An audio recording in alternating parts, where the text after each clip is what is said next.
কুমিল্লা বিমানবন্দর কবে চালু হবে এই প্রশ্ন ৩০ বছর ধরে ঘুরপাক খাচ্ছে বৃহত্তর কুমিল্লাবাসীর মনে।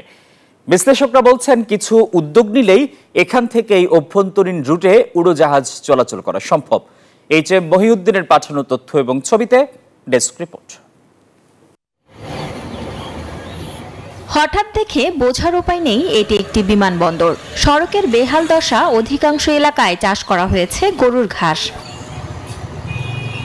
৭৭ একর ভূমির উপর প্রতিষ্ঠিত কুমিল্লা বিমানবন্দরটির এখন ভুতুড়ে পরিবেশ।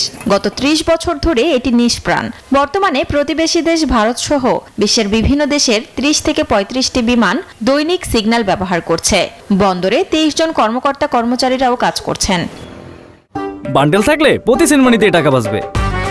বিকাশ সেনমানি বান্ডেল কিনে জিতুন প্রতি লেনদেনে। শুধুমাত্র রানওয়ে কার্পেটিং, ফায়ার ব্রিগেড ও এয়ারক্রাফটের সঙ্গে যোগাযোগ করার জন্য টাওয়ারে বিএইচএফ সেট করলে এই বিমানবন্দর থেকে অভ্যন্তরীণ রুটে বিমান চলাচলে বাধা থাকবে না জানিয়েছেন সংশ্লিষ্টরা। এখন সময়ের দাবি হিসেবে কুমিল্লা সহ বাংলাদেশের সকল বিমানবন্দরগুলো যেগুলো আগে ব্রিটিশ আমলে চালু আছে মিনিমাম সেগুলো চালু হওয়া দরকার। বিভিন্ন ব্যবসা বাণিজ্যে কুমিল্লার জনগণ ভালো, দেশের জিডিপির প্রবৃদ্ধির হার বৃদ্ধি করেছে।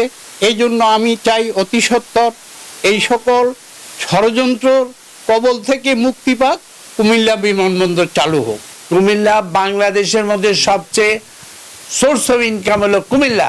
দীর্ঘদিন ধরে বিমানবন্দরটি চালু করার আন্দোলন হচ্ছে। এই বিমানবন্দরটি যদি চালু করা যায় তাহলে কুমিল্লা ইপিজেডের যে অর্থনৈতিক বিষয়টা এটা আরো চাঙ্গা হবে এবং কুমিল্লার মানুষ উপকৃত হবে। আমরা চাই আমাদের প্রাণের দাবি, দীর্ঘদিনের দাবি, কুমিল্লা বিমানবন্দর পুনরায় চালু করা হোক। এটাই আমাদের একমাত্র চাওয়া। বিদেশি বিনিয়োগকারীদের যাতায়াতের কথা বিবেচনা করে কুমিল্লা বিমানবন্দর পুনরায় চালুর উদ্যোগ নিতে সরকারের কাছে দাবি জানিয়েছেন সচেতন মহল। Desk report, news 24।